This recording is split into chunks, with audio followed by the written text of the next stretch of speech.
Hello and welcome to this episode of the Making It in Asheville podcast. This is Asheville's podcast where we sit down and talk with Asheville makers, community members, entrepreneurs, etc. Ask them what they're making and how they are making it in Asheville. And this week, I'm joined by a dear friend, and we are in this dear friend's laboratory, so to speak. This is Boomer Sassmann, founder, owner of Big Boom Design. Boomer, please say hello. Hello. Thanks So, for having me. It's great to have you. And so I am excited to talk with you. We talk often about cars and websites and business things. But I wanted to have you on the podcast for a long time. And there's a bunch of reasons why. And so I'm going to try and give our listeners, What took so long? you know, pandemic, a COVID, baby, stuff, life. life. But I'm gonna try to give the listeners a sense of why I think you're, to me, like so exciting and someone I admire and want to draft off of in some ways professionally and as a human. And so here are the things that I think when I think of Boomer. One, um, you know, bytes. So like internet things, technology things, website things, your ability to quickly assess and do like research on websites, how they're performing, how they're optimized, if they're not, where the opportunities are, is second to none from what I've seen so far. Very exciting stuff, and I love it. And so then there's this business that you have, Big Boom Design, that I want to get into. I'm a big proponent of WordPress as a platform for a specific type and many types of businesses. And so your business focuses primarily, I believe, on WordPress, Yep. if not exclusively. Exclusively. Okay, exclusively on WordPress. So those two things scratch my business and technology itches, and I know there's a lot more to you in that space. And then there's this other side of you that is like very,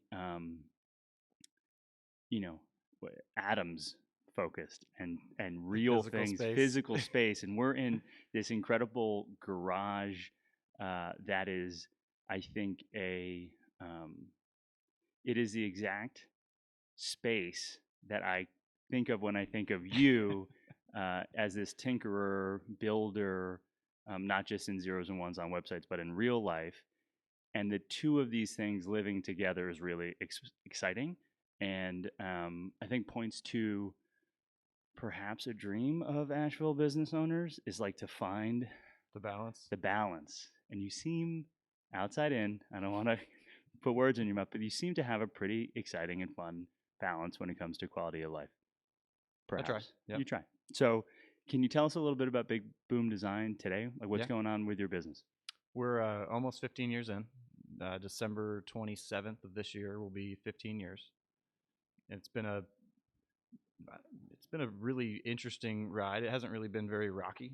We haven't had any like massive issues that have popped up, which I knock on wood. That's a really good thing. Other than what everybody else has dealt with Sure. pandemic issues and things like that. But at the peak of like number of employees, we got up to about 12, and I kind of started to freak out a little bit. That was at probably years 6, 7, 8, and I just realized that all of a sudden I wasn't doing what I started the business to do, or what I love and loved, building and designing sites and helping clients figure out what, the next step is for their website and how it fits in with their business.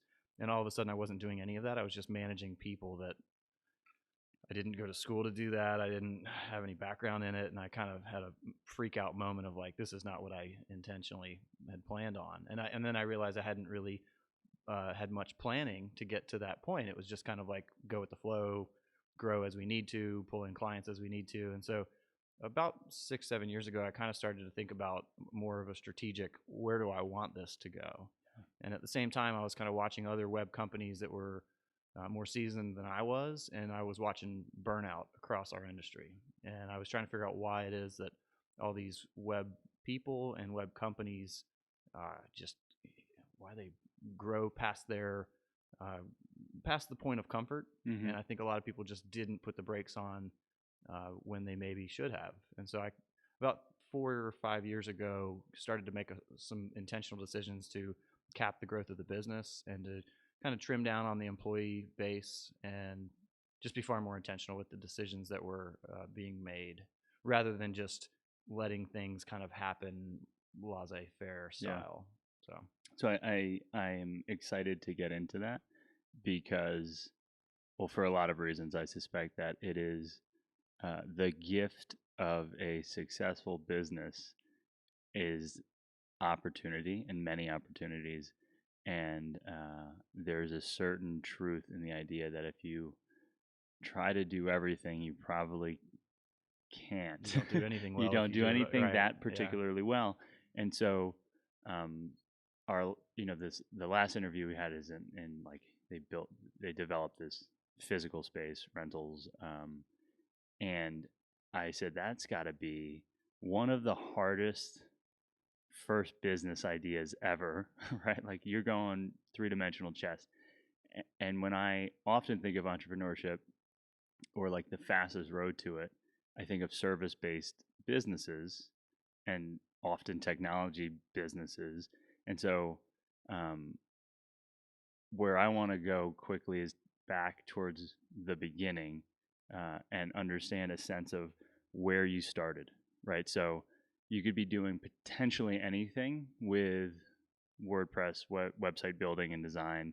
And I imagine that that was part of the complexities. Like, all right, so we get in with people, we build a website, and now we can do, SEO optimization, and you start writing content for people if they want it, and then you start doing social media management, Yep. and then you start building another website, and then all of a sudden it's like you say yes to all these things because you're early, and you're perhaps operating from a place of fear or just excitement that you want to grow and grow. So we say yes, and we hire people potentially, and then all of a sudden it's like you have so many promises and so many different conflicting needs and deliverables, and there aren't necessarily systems or repeatable processes, and you're like, what is going Yeah. on? Where are we? So how did it start? Because I like the idea of starting quickly, and I wonder if you just said like, hang a shingle, I'll build a website for you. How did Yeah, I mean, early on, we weren't WordPress specific or exclusive because at the time, 15 years ago, that WordPress wasn't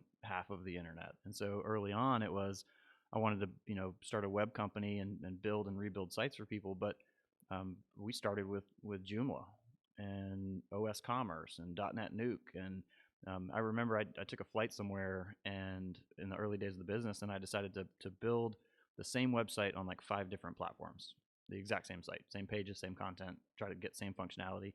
And from that, I realized that Joomla and WordPress were kind of the winners. And I had from the beginning, a big goal to make the business an educational web design company, meaning that I wanted the clients to not just be in the back seat, but they needed to be more involved, either in the build out, as far as giving feedback throughout the build out process, but then definitely once it was done, having them be in the driver's seat to make changes if they wanted to. And so for me, Drupal was not an option because it was too complex to train on, and just people that aren't techies weren't going to get it.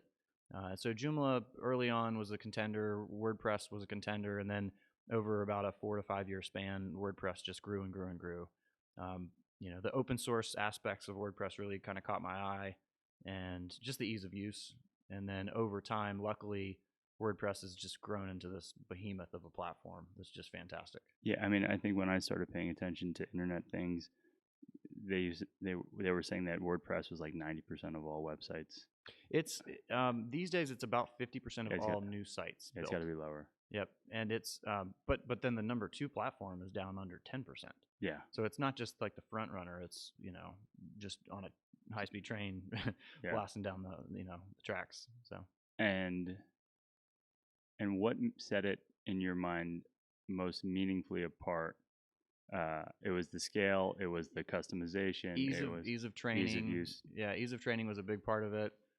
You don't have to, early on we weren't super profitable, so I also just didn't have a lot of money to hire really expensive, really, really intelligent developers. I had to find folks right out of school and hopefully, get them, on the big boom design train and have them learn as much as they possibly could alongside of me. And we all kind of grew together, which was a really, really cool experience. Yeah.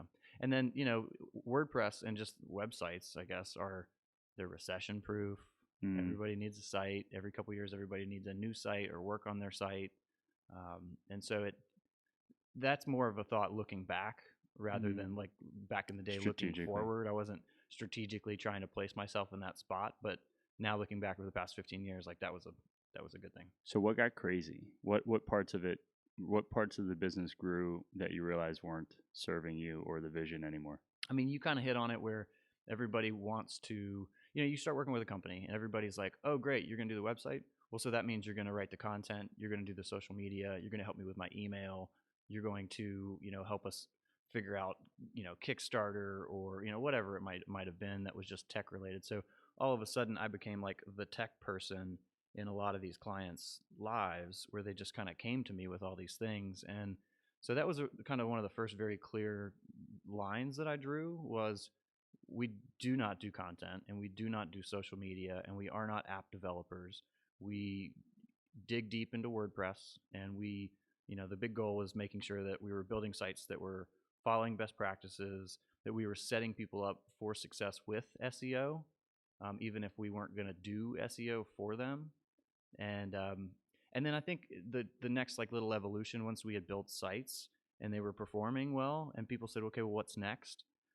I just kind of at that point let my interests in like the data tracking part of it get intertwined within the work that we were doing. So we started to tackle like analytic tracking and help people understand their visitors and the traffic and the keywords, which is a key piece in search engine optimization and just overall business strategies. And that it seems like is a fractal space, right? The idea, the SEO, site optimization is one thing to make a pretty website. It seems like it's an entirely other thing to start to play in this site optimization Yeah. space. Um, how do you balance? Because I've seen you do the deep dives Yeah. on keywords, on PageRank, on Yep. all of those. Um, I'll call it like second, third, and fourth degree ninja website things. How do you balance that? Perhaps maybe with new customers or folks who arrive at your door today versus a handful of years ago. I think that one of the big things that has helped with that approach or that strategy is I started teaching classes through AB Tech, the community Mm, colleges, okay. community college, and I realized this back in the day when I taught snowboard lessons that if you start teaching something, it forces you to really, really, really get to the nitty gritty bare bones of it. And if you can't explain it at a base level, you really don't know it yourself. Mm, And so I forced myself to. I got interested in teaching. I started doing that, and then I got clients from that. But I also really honed in on how to best kind of deliver a strategy or talk to people about it. And the main thing I did was um, make sure that they understand what the bigger goal is. And so I would bring folks in early on to say, well, who are your competitors and what do you want to rank for? mm, And one of the core questions I ask people is or clients is what do you want to be number one on Google for? And that's something that I think everybody's like, well, I want to show up high on Google and I want to rank for everything and really well. And I'm like, well, let's define that. And a lot of times, what business owners want to rank on Google for is so far removed from what people are actually searching for. mm, So early on, it's kind of just like bursting bubbles and trying to say, like, hey, let's look at the keyword landscape and what your competitors are doing and what you're currently ranking for and what you could rank for. And um, getting them to be extremely involved in that process, I think, is key. And that's what maybe sets us apart from other folks that would just say like, "Oh, we do a SEO strategy or we do SEO implementation." It's mm. like, but you actually like working with the clients, or are you just doing stuff behind the scenes and then saying, "All right, you're good to go." Yeah. And I think that sets them up sometimes for maybe success, but success in the wrong direction. Yeah. Or poorly managed expectations Yeah, on the nuance. So do you have? And this is a hard on the spot question, sure. but do you have like an example of the difference between a client's perceived desire to be number one for a thing Yep. and okay, cool. Early, and I've used this example for over a decade now. I had a chiropractor as a client, And early on, like I have, I've got pain throughout my body. I've had a number of injuries, and I've got a lot of back pain and sciatic pain. And so I got a chiropractor that I met, and I said, you want to trade chiropractic care for website work? She was like, yep, totally. So I said, what do you want to be number one on Google for? And she said, back subluxation, Asheville, North Carolina. I was like, wow, I don't know what that means. Yeah. And now I know what that means. Who's searching who's that? searching that? And who's searching that is other chiropractors, Sure. maybe, Maybe. or at least they understand what those terms mean. You don't have to type in Asheville, North Carolina. People know where you are, or you can at least just type in Asheville or Asheville, NC. Subluxation is such a foreign thing that nobody would ever search for unless you're writing a paper. Yeah. And so that experience and that relationship with that client taught me that a lot of times the most knowledgeable people, knowledgeable about their own industry and business, have no idea what people are actually searching for. And so that kind of helped me work with clients and help extract things from them as far as what they know about their business and the terminology, and then find not like dumbed down versions, but find practical versions of the services that they offer. Practical in the sense that it's what people might actually search for, like back pain, Asheville. Sure. Yeah. Chiropractors, Asheville. Right. Yeah. But at the time, like, I didn't know I needed a chiropractor. I was like acupuncture, chiropractor, Got it. rolfing, massage therapy. I don't know. So, trying to distill down to a general thing, but still a long tail term that makes sense. Sure. And maybe zoom a step up or out. What services do you prioritize today in your business in Big Boom Design? So primarily we're a WordPress development shop. I can kind of dumb that down even further and say we're a website repair shop. So we dig into a lot of websites that are already built on WordPress, and in some cases they're not, and then we rebuild them onto WordPress. And then we kind of have evolved up to a point where we do some pretty complex sites. So we do big directory websites. That's associations, chambers of commerce, tourism and development authorities, a lot of those entities, sites that need big directories. And then we dig deep into like complex plugin development that are custom to a particular client based on what they need. We also then, as kind of a main piece, that's probably 50% of the business. The other 50% is the ongoing hosting and maintenance of those sites. So probably half the business is, clients reach out and say, hey, I need these changes made, or we want to add this functionality. And we go in and we either find the plugins or we build the plugins, roll them into the site, train the client on those. And then on the more long-term approach, we make sure the sites are hosted well, hosted fast, secure, and do the ongoing hand-holding maintenance part, which a lot of other web companies out there, they just do the design or the build or the development, but then they're like, all right, good luck. Yeah, put it on GoDaddy or HostGator or whatever for web service. And they don't even, do things like backups or updates. And so then, a couple months to a year later, these people are like, well, my site got hacked or my site crashed. Where are the backups? And it's like, oh, we don't do any maintenance, sorry. Yeah. And so I saw that as a big niche, that there were a lot of folks that were coming to us saying, hey, my site was built by this other company in Asheville or somewhere else, but that's all that they do is they just build. Yeah. And so the goal was to try to do both of those and both of those well. So just as a baseline, can you compare that to what standard might be, right? So like if someone were to say, it is my opinion that if you're going to start a business, handyman service, you don't exactly need a well-designed website. You don't exactly need, I think if there's a couple tiers of businesses. One is like a websites. One is like a business card website. One is a, 24/7 sales, as the website itself is a salesperson for you type website. And then like e-commerce and perhaps database directory websites that are just like FAQ pages / the person who would pick up the phone and point you in the right direction as a website. So if you're just the business card website, there's not much that you necessarily need, and there's a bunch of ways to get a website stood up quickly, but there are often downsides to how efficient and how simple and how cheap that is. What are some of those downsides? Yeah, I mean, these days the whole like the business card website concept is Google My Business. Google Business pages essentially are kind of are helping to fill that gap. These days, you just search for, you know, whether you're trying to find the hours for a restaurant or the phone number or menu or something like that. Rarely do people even land on the website. They just go Google it and they use the little Google knowledge box and get that info. So you can have a website single page, whether it's WordPress or Wix or Weebly or Squarespace or whatever. And a lot of times you can do those yourself, and it's not overly complicated. I think a lot of people just build it up. They get too intimidated before they even really take the first step to try to do it themselves. They're like, oh, I can't do that. I'm I maintain fish tanks. Yeah. Why could I ever, build out a site? But it's not that complicated Yeah. to do that type of site. And then you kind of start stepping up and you start looking at like, well, what are your calls to action?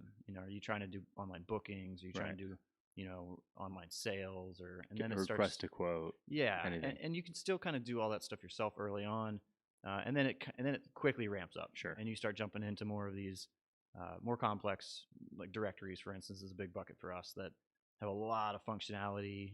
Not They don't always have to have a lot of functionality, but they the barrier to build that out yourself if you're not a web person is massive. Even on the lower end of the functionality scale when it comes to that. And then you start looking at sites that they might need to spend $20 to $40 to $50,000 a year to maintain and continuously build out certain functionality, and then you need to pull in somebody that teams. It seems yeah. Right. And so that's not maybe the bottom of the barrel, but with like WordPress specifically, one of the things that I think about is WordPress, and this might not be the best example, but imagine a cell phone and you want this new feature, and so you have to download an app, right? That's a plugin on WordPress. WordPress is the phone in that example. The plugin is an app in that example. But in WordPress, the underlying WordPress gets a software update often enough, and then these apps get software updates, identify some sort of a bug or a feature issue or security issue, and they say, hey, you should update me. And most folks who are running their own website miss those most of the time. Well, they either don't look at them or keep an eye on those, and then things get out of date and then either crash or get hacked, or they're too on it and they just run it because they were told to, and then it crashes, and then they don't have a backup. So there's certain things that I try to tell people. I'm like, you need to update your site, run a backup first. Yeah. So to point specifically to that, because that is easy to not necessarily follow. WordPress specifically, there are times where you update a plugin, and that plugin wipes the site. Yep. You're like, get the white screen of death, and you're like, what just happened? And now you got to go into places I don't fully understand, FTP files and indexes that are straight up just hosted on a server. I don't even know what I'm saying. Sure. And all of a sudden it's just body sweat, and you're like, oh no, all my and I've never owned a website that was getting thousands of page views in a day. But even when you're like one person who's trying to get to the website right now who can't, this is so embarrassing. Yeah. I'm so ashamed. How do I fix this? I don't know how to fix this, and you need someone in your corner. Yep.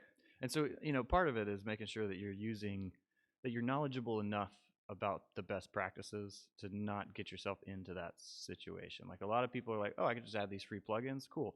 Let me go try out 4 different form plugins. Yeah.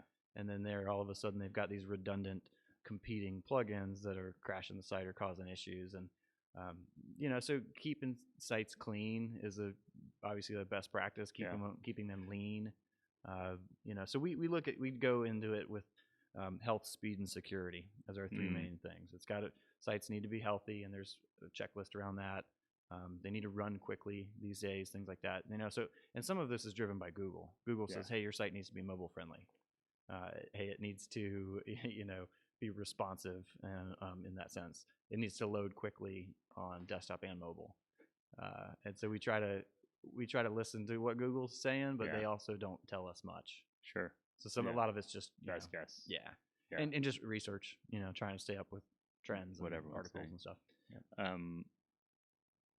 Interesting. So the site app development and site development, are there examples of particularly interesting ones that have happened in a while. I know that you're saying directories, so I'm imagining it's like massive lists of maybe businesses and where they're located. Yeah, like a chamber of commerce is a good example. And so early on when we did Joomla work, we built Joomla sites. We did that because Joomla at the time had the best directory system, and but Joomla was a pain for a lot of reasons.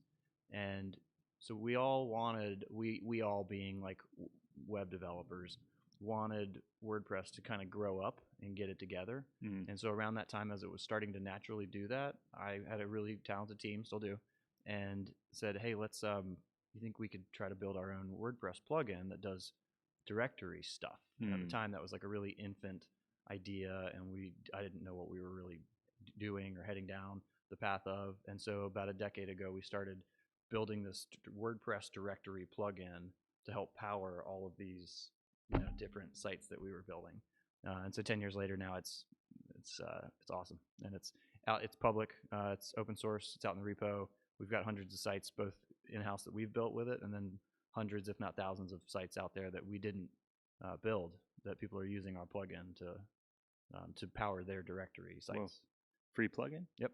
Wow. Big Boom Directory. That's one of the things in the WordPress space that I find pretty fascinating. I find, and just in general, is the idea of apps on top of platforms. Mm-hmm. And like Zoom apps are a relatively recent thing, and I was like, ooh, building a business on top of this other business is interesting. Are there paid WordPress apps that you find mission critical on some websites? Yeah, and so the freemium model, and at one point when we first started working on the plugin, I kind of had a moment of, we could run that path, being we could create this freemium model where we've got a free plugin in the WordPress repository, and then if people want to upgrade to the premium version of it, it unlocks certain features, or we give them custom support or whatever it might be. And I went to a couple WordCamp US events, and I found a few people that were like some of the top plugin developers in the world in the WordPress space. Yeah. And I said, I want to talk to you about, I've got this agency right now. Yeah. This is what we do. We've got this really cool plugin. I'm thinking about X, Y, and Z. And a number of them were like, easy there, buddy. It's a different business that you're talking about here. And you got to really focus in on, support. And all of a sudden you have 1,000 sites that you didn't build using this plugin that you did build. It's got to jive well with all these other plugins that are in the system. You got to make sure you're maintaining it and keeping it up to date with WordPress updates. And they kind of scared me away from that as a business model, and I'm really happy that they did that. Yep. And so that's not the first time that I've heard that WordPress app as a business is probably not the business, but WordPress app as a top of funnel is interesting, or middle funnel. Yeah. Plugin as a middle funnel thing. One of the issues that I've heard with WordPress specifically is the idea that there wasn't the ability to perhaps like directly or natively or easily transact to pay for set apps on a recurring basis. Like most WordPress apps, I believe, are like single transaction. Yeah, I mean, it's at that point, it's really up to the developer to like tap into and use whatever virtual merchant they want to use.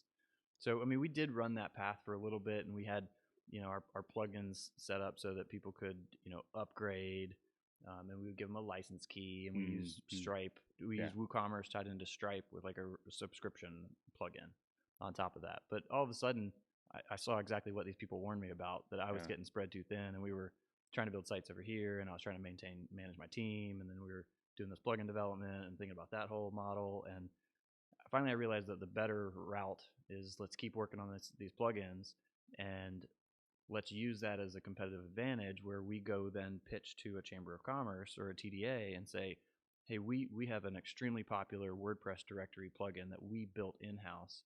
We can overhaul your website, move it onto WordPress, or rebuild your theme because it's already on WordPress. We'll roll in this plugin, and then we've got these 10 little add-ons that are built specifically around our plugin that can do, membership portals and things like that. Sure. And so we kind of use it as a tool in our toolkit rather than trying to have it be its own revenue stream. Sure. And that fits more in with the open source model anyway. It does. And what you just pointed to is a thing that I'm interested in learning more about. What does your sales engine look like today? One of the ways that I want to kind of set that up is strategic decisions you made a handful of years ago to change the business. How big in terms of like total customer, like help us get a sense of the scale of what's going on and how thinly you're spread, and then what it looks like today in contrast, and then what, like, how are you trying to get new customers? How do you get new customers? So ironically, like just before COVID, before any of us knew that was about to happen, I put a very intentional halt on bringing in new clients. This was a group decision among me and my team. I was kind of getting burnout on the whole, constantly working on proposals and estimates, constantly going and having meetings with folks and spending an hour of my time not working on current client stuff or with my team and just meeting with people and vetting their ideas. In the end, only, wanting to, or even, bringing in only a handful of them. And so we don't, at that point we had about 300 clients.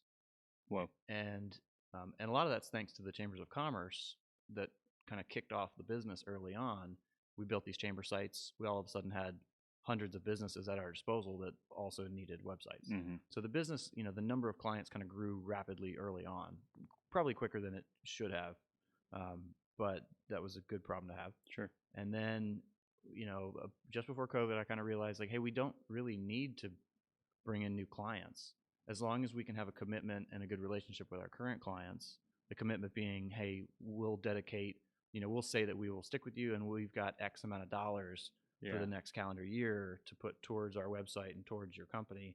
That helped me kind of project out cash flow and make sure that not only were we going to sustain as a company, but that I could continue and give raises across the team appropriately.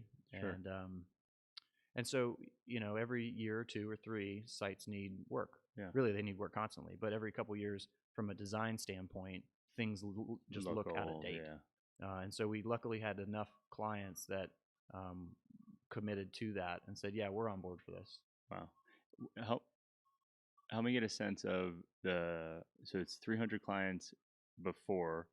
I imagine when you say so there's a couple things that I think about when I think about websites as a business, and part of it is like, a website build is probably a couple thousand to many thousands, tens of thousands of dollars, with an upper bound being like something crazy if you're building for, a huge client. Yeah. But let's just say 5 figures to 4 figures is a reasonable amount of money per one client to build a website. But that's not reoccurring. No. And so that's a very up and down and up and down. And, you hunt for new business, you get it. And now you need to have people to deliver it because it can't be you necessarily. Or if it is, then, I've been there and I've seen the highs and lows, and the lows can be depressing, deeply, darkly. And so what I'm hearing is that in this strategic kind of change that you implemented just before the pandemic, you modeled for recurring revenue. How does that look? So we created more hosting. We created some very specific SLAs, service level agreements, where a lot of people said, well, you have to host your website somewhere, and a lot of businesses think that that's really the only recurring thing that they need to pay for once the website's built. And that's true if you do have, like, let's say you're just like a landscaper or a handyman, or you just need a site. You're never really going to make changes to it. Yeah, you can get away with, $10 to $15 a month hosting with GoDaddy. And you don't really need somebody unless, you got somebody who needs to be doing backups and updates. Unless you do. Yeah. Right. But, so you do. But, just the nature of the types of clients that we had, a lot of them needed constant stuff. These chambers and these TDAs and these associations, they want to keep their membership up. And so they want to show added value as time goes on for their members.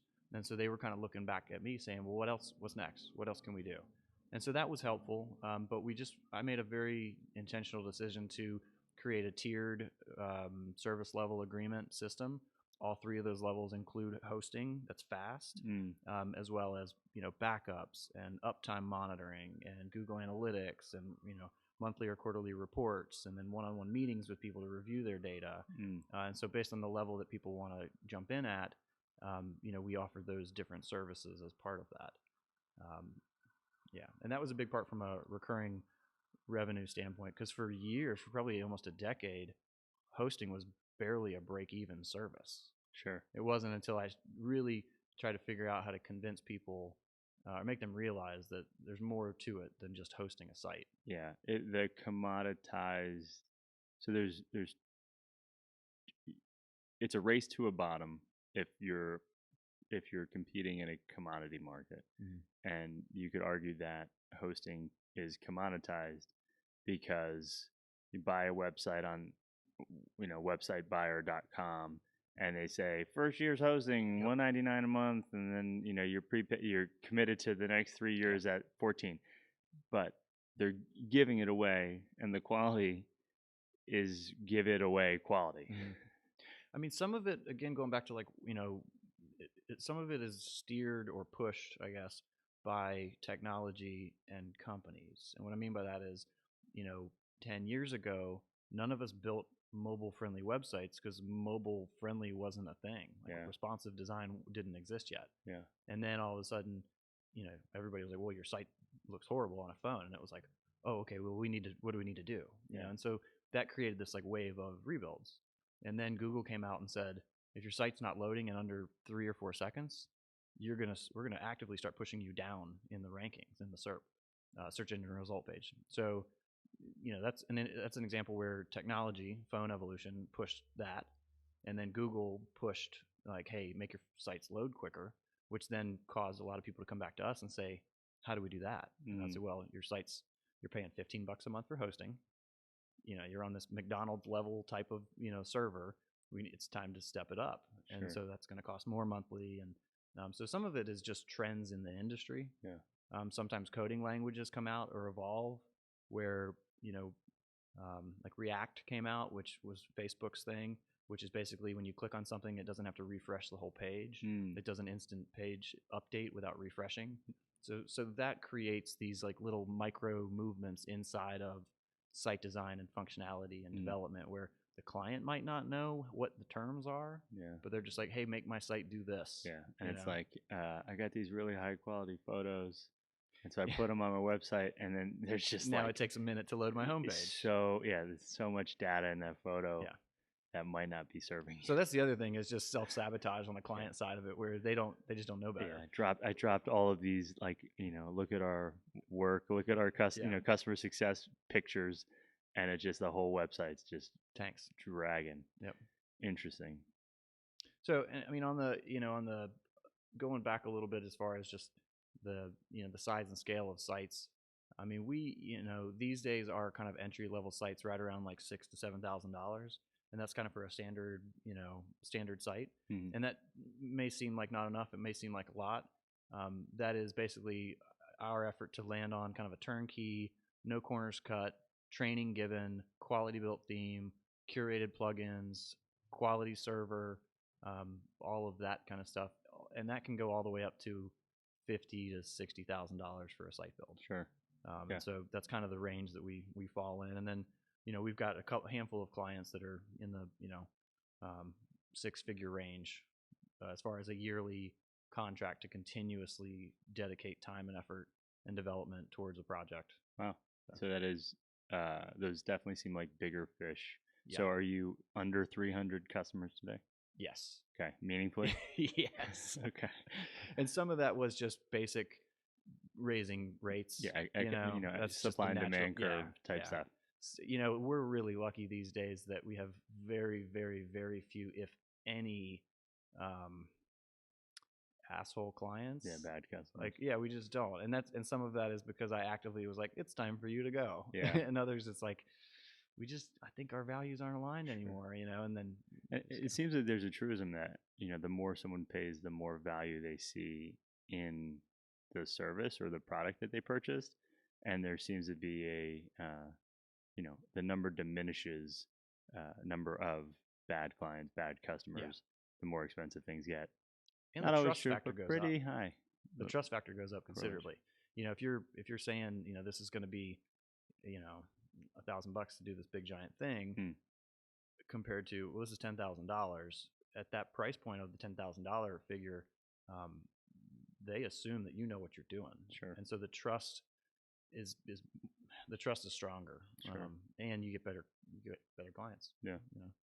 So when thinking then about where we are today and the changes that you attempted to implement at the beginning of the pandemic, am I right to assume that some of it was quality of life focused? Yeah, tremendously. Okay. It was the watching peers burn out and actively trying to figure out how to not do that or not follow them down that path. And then, yeah, that was a big part of it. And for me, minimizing screen time and not having that affect the end result product or the customer service was crucial. And so when I started framing it around that, it's like, how do I minimize the amount of time that I'm sitting in front of a screen, but also make sure that the team still feels very involved and still feels like a team, and then the clients also feel like we've got their back. And so yeah, that forced me to really focus in on efficiencies within the business. And if I'm going to sit down in front of the computer, I'm 110% in and trying to be as productive and efficient in that whatever amount of time that might be, so that I can then go dip into the woods and explore. Heard.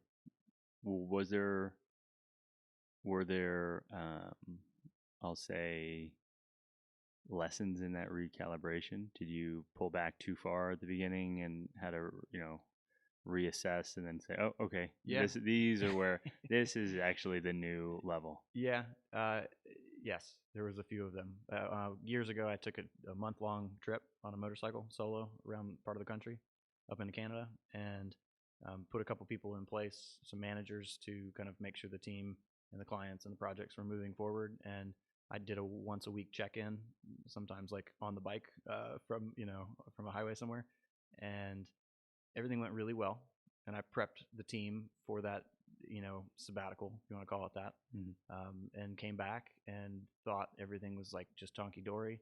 And then over the next 6 months, like one thing after another, I discovered, I was like, ooh, that was not handled well, or this client was not communicated well with, and they just haven't reached back out. And so when I decided 6 months later to reach out, I all of a sudden realized, like, oh, we didn't handle this well. So there were certain things that I dipped out too far too quick, I think, but that was also a really, really, really good thing to recognize and to force myself through. And luckily it wasn't crippling to the point that I don't even think we lost any clients from that. I just had to work harder to salvage a few of those relationships. Sure. And it also set a tone for my client base and my team to know that I want to keep doing that's this. That's where we're headed. We're headed in this direction. We got to get better. Right. We don't get to make these mistakes next time. Yeah.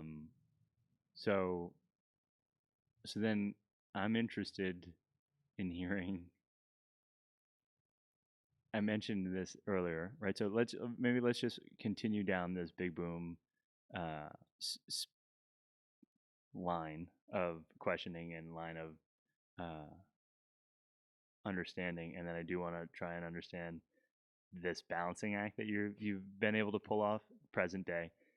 What does the future look like for you and for Big Boom Design? Like, how we're nearing the end of 2022, how are you thinking about the years ahead? Is it more of the same and more better?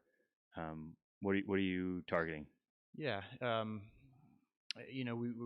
goal is to continue to keep the client base capped with very, very few exceptions. And so while it's been nice for the past couple of years to say, like, we don't take on new clients, I break that rule.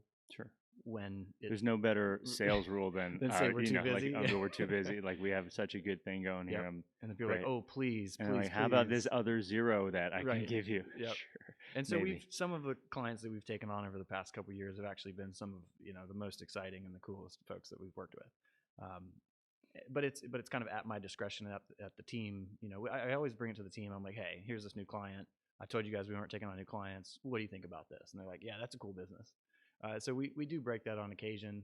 Um, I don't publicize that often, Sure. other than the podcast, I guess. So if you got a cool business, bring it holler at on. Boomer. Yeah. Yeah. Okay. But we continue to grow year after year, anywhere from 5 to 25%, which is fantastic to not really bring in new clients and have the the recurring revenue continue to grow, Mhm. and these pieces of functionality within sites continue to push that revenue up. So the goal is to continue to do that. I am at a point where I'd like to travel as much as possible without hurting the business. So that's kind of a constant struggle, I guess, to try to figure out like what that balance actually looks like. Whether that's me taking off on a Thursday, Friday, and going on a motorcycle camping trip, or if that's me taking off for weeks at a time and just kind of stepping out. And that's seasonal, based on a lot of our clients are tourism based, and so that the seasons kind of dictate when their budgets are and when I need to be more engaged. The goal is to not grow the team anymore. We're at about 6 people right now. We're all locally in Asheville. We shut down the physical office early COVID, which was a really good decision. I was scared about that one early on, but that's worked out really well. And to continue to build out plugins, we're doing some really cool stuff. We're continuing to build add-ons for the directory plugin, which then lets me go to the 15 TDAs and chambers and say, hey, we just built this new thing. What do you think about us rolling it in? And so it's at any point it feels like it's getting easier and easier to kind of unlock potential revenue with our current client base, and they're along with that. Yeah, because there's value. Yeah, and so whether I'm checking in with them or they're checking in with me, and I literally get clients call and say, what's the new hotness? Like what's next? So that's kind of cool. I think that there's a teachable moment in there, and it is, to me, it has to do with if you can do the work once and get paid for it multiple times. And granted, the work once is in this specific example, is a loose understanding of what you've done, right? You've built this app, then installation, implementation is its own version of the work, and customization, right? But there is this, for lack of a better term, widget that is technology and or service based that can be rinsed and reused to create efficiencies and high value. If we can find that in all of our businesses, it's a good thing to have. The other teachable moment is the idea that dollars 1 through 5 from a new customer is a lot harder to come by than dollars 5 through 10. Yeah.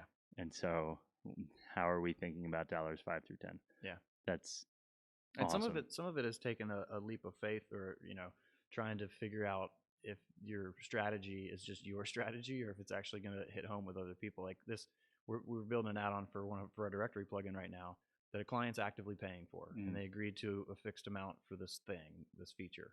Well, we're going to spend about 3 times as much time building this thing for them, because we're really trying to overthink it and think through all the different use cases so that we can then roll it out to 15 other companies, organizations using it. So while the client might pay $10,000 for this thing, we're going to, spend a lot more than that to do this, but then hopefully the revenue related to that rollout across 15 plus, even if I can only close, a quarter of those, we'll make that back time and time again. Sure. I hope you're listening closely, listeners at home. And so now the thing that you've pointed to a couple times, and I want to underscore, are the motorcycles, is this workshop, and all of the things you do that aren't necessarily big boom design, but might be in the business of Boomer Sassmann. And I'm wondering, are there other businesses that exist and that you talk about? Yes, no, maybe so. And then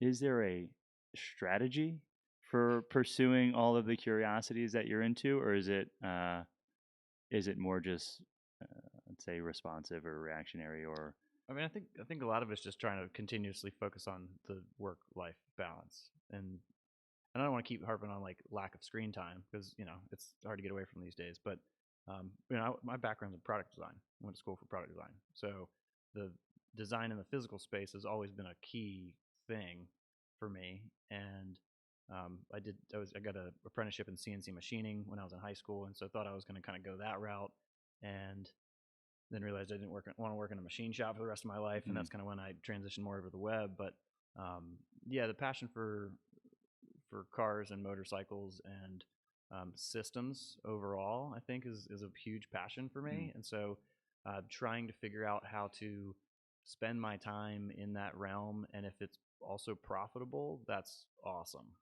Um, I'm also very conscious to not turn hobbies into careers, but at the same time, it worked well with my web side. So trying to balance that, I think, is a tricky thing. So yeah, there are some other businesses. Some of them go back years and years and years, and they're all, I guess, in the product space.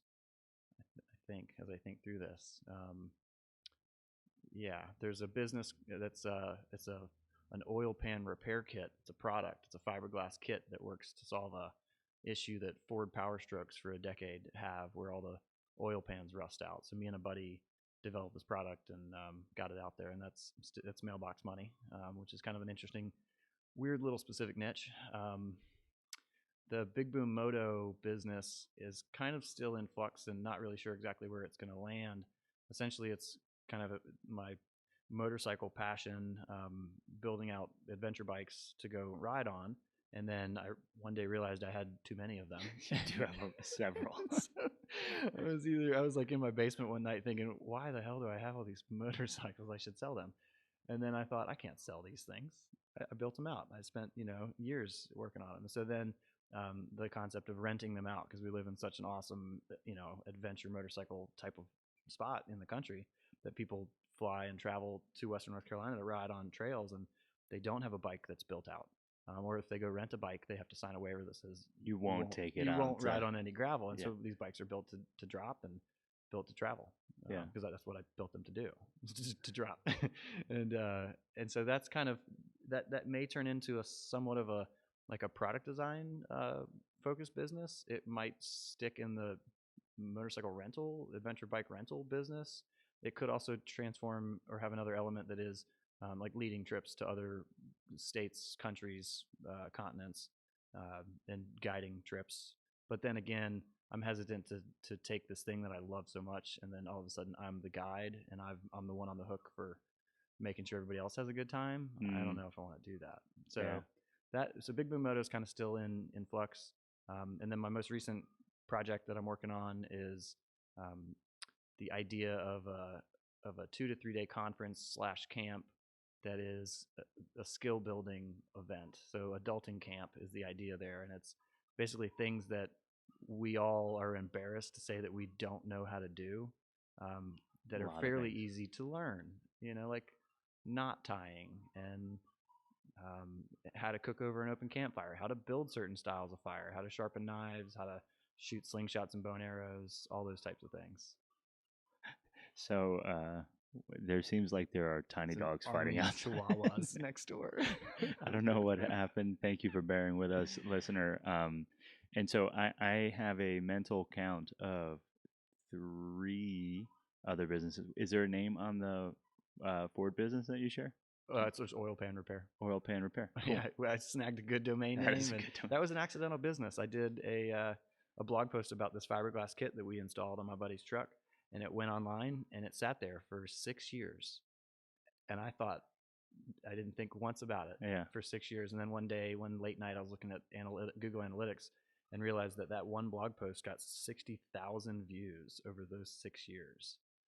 All around people looking for this solution to this leaky Ford oil pan situation. And so oilpanrepair.com was available. So I snagged it, spun up a quick WordPress website, and we just basically started bringing in sales. And surprisingly, it still works really well. There's 2 million of these trucks / ambulances / vans on the road today. Yeah.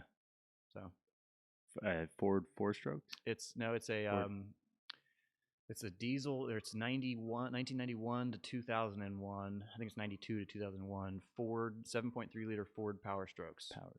That are like the truck that every contractor on the planet wants. They're 1,000,000-mile engines, with the exception of this one issue. And the issue is that Ford made the oil pans out of a piece of metal that was too thin, and then they put a huge steel crossbeam directly underneath the oil pan. So to replace the oil pan, you have to take the engine out of the truck. It's a massive vehicle. It holds 17 quarts of oil, which is crazy. So, oil pan, big boom moto, Yeah. which is rentals and more Yep. potentially, and then this adventure camp. And we're in a. I said it's a garage that reminds me of like what I think your brain is, but probably like personified or in physical form. Physical And embodiment. yeah, of physical embodiment of your brain. So we have a lifted, like up on jacks, race car. It's a Lemons race car. Yeah, it's a car that I bought in college with the motor in the trunk in pieces and put it together. Drove it for a decade. It's a 1987 325i BMW. Drove it for a decade. Drove it to Canada a couple times and back, and then it sat for a number of years. And then about 2 years ago, decided to turn it into a 24-hour of Lemons car, which is basically that circuit. The whole idea is cars can't be worth more than $500. So we built it out. I built it out, and then with the help of a couple buddies, and we took it down to Kershaw last April and raced for the first time on the track, and it was amazing. Yeah, and so like it's got flames on it, 828. It's got a DIY roll cage and more. Yep. And I think the fabrication and welding was done by you. Yeah, I did the cage. That was the most nervous about passing tech inspection because I've never built a roll cage before. Well, I've never built a cage that had to pass an inspection before. Sure. It is. It looks robust. It also looks a little bit like Hulkamania. If Hollywood Hulk Hogan from back in the days, the red and gold is strong flame theme. But you have that. We have just in here, I'll just say multiple two-wheeled vehicles. Mm-hmm. And so, and then every single tool and component piece available and organized, but still feeling DIY. Like it's not necessarily sterile, but it's clean. It's clean. Yeah. It's yeah, I mean, I got a lot of stuff, but it's fairly organized. So Incredibly. That's the key, I think, is a label maker and cabinets. Cabinets. And so when thinking about this, the fine line of both work-life balance, and I'll argue that it rarely is ever balanced, but there's equilibrium, and equilibrium means that it ebbs and it flows, and at moments and almost always there's something towards the middle that is say achievable and or just right there. And so work-life balance, but then deciding what project you're going to work on, and if you're going to go for a motorcycle ride or put the tie rod ends into the race car. I don't know, you were working on a project yesterday. What was it? Remember. Yeah. So if you're going to work on the race car, or if you're going to update the oil pan, I don't imagine you're not doing a ton of lifting on the oil pan website. We do very little on that one. But how do you think about all the projects? And we'll note, I have a past guest, Miles Alexander, that'll say, I bet he doesn't have any kids. Correct. Right. So no kids. So Boomer doesn't have any kids, which is I'm gonna say that it's not. It doesn't need to be an excuse, but it's intentional. It's intentional. So how do you decide what project, what activity, what is going to take your time when you're not on a screen? Yeah. So I've always been I've always had ADD, obviously, and in college, like when I went out of high school into college, I got onto medicine for like a month or two, Adderall or whatever it was, and then it changed me too much in too many ways that I was like, this isn't me. This is not cool. And I got to a point where if I went a day and didn't take a pill, I couldn't really function well. I wasn't productive, and that frustrates me more than anything else, is not being productive. And so I finally, over the years, have just figured out how to kind of not cope with it, but just how to work within the ADD mindset that I have. And so I've just gotten really, really comfortable having more projects than most should have, so that if I lose interest in one, or if I break a tool, or if I don't have a part, I can easily just pivot and move to something else and still feel like I'm getting stuff done and still feel value in it. And that diversity of the projects also really helps me stay stay productive and still enjoy all the stuff. Mm. Um, I think that there's this issue that we have these days, that a lot of us have these days, whether we run an e-commerce business or we build websites or we just have an online presence, where the internet never turns off. Mm. It's always there if you want to go dig in and fix stuff or find stuff or research things or whatever it might be. And a lot of us have gotten to a point where we don't keep ourselves in check with that. We'll just spend too much time in front of a screen. A lot of us, spend the day, especially now post-COVID or still during COVID, in front of a screen, and then we get done with work, and then we spend more time in front of the screen. And sometimes we catch ourselves, at night watching Netflix on a screen across the room with a phone in our hands. Scrolling. So we've got multiple screens. So I think for me, the desire to, have that separation between the physical and the digital design world keeps me interested and passionate about building and tinkering and making things. And again, to tie with the whole systems, I'm addicted to systems and trying to get systems to run efficient, whether that's a car or a motorcycle or a website, or whatever it might be. I love that. And the other thought that showed up in my mind, and I don't know if I'm interested to know if this is how you would put words to it too, is the idea that every business is some version or another of a earmuffs for the kids listening shit sandwich. And so, swallowing down that shit sandwich is often a lot easier if there's something after quitting time that gives you life. And it seems to me that while you have positioned yourself professionally to be doing work that seems to excite you and be a good fit, you also stack that post-quitting time with fun things that also light you up. Yeah, that hopefully, and some of those may be businesses. Some of them may not be businesses for another 6 months to 6 years. Or they might not ever. But I think getting comfortable with that is, I'm comfortable with it. Cool. Yeah. And so to attempt to wrap this, you are a part of season 9 of the Making It in Asheville podcast. And my loose theme for season 9 is I'm trying to do a lot of like adventure businesses. And so while web design isn't necessarily the most adventurous, you do represent, in my mind, one of the most like adventure bound humans that I know, specifically in Asheville, but just period also. Thanks. Are there adventures that are coming up that you're particularly excited about? Or are there adventures locally that when folks come to town and say, take me somewhere cool, you recommend? Yeah, I mean, I definitely try to get into the woods as much as possible. For whatever reason, the mountains have just always kind of pulled me in. I'm planning a multi-part trip next year. Hopefully, this all works out, where I ride one of my bikes out to Washington State, leave it, fly back, spend about a month here re-engaging, fly back out, and then ride from essentially Seattle up to Valdez, Alaska. So there's 1,800 miles from the the Canadian border, essentially the Washington State Canadian border. 1,800 miles starts there and runs up towards Alaska, and it's supposed to be the most scenic, most beautiful terrain in North America. And so I've wanted to see that for a long time, and so I'm gonna try to make that happen. Slowly planning towards that. Got to figure out how it fits in time wise, and then from Valdez, Alaska, I'd take a ferry back down to like Vancouver area. And then potentially ride back or leave the bike, fly back, and then so it's a 2, maybe 3 leg big ass trip. Awesome. That's probably close to 12,000 miles of road time. Yeah.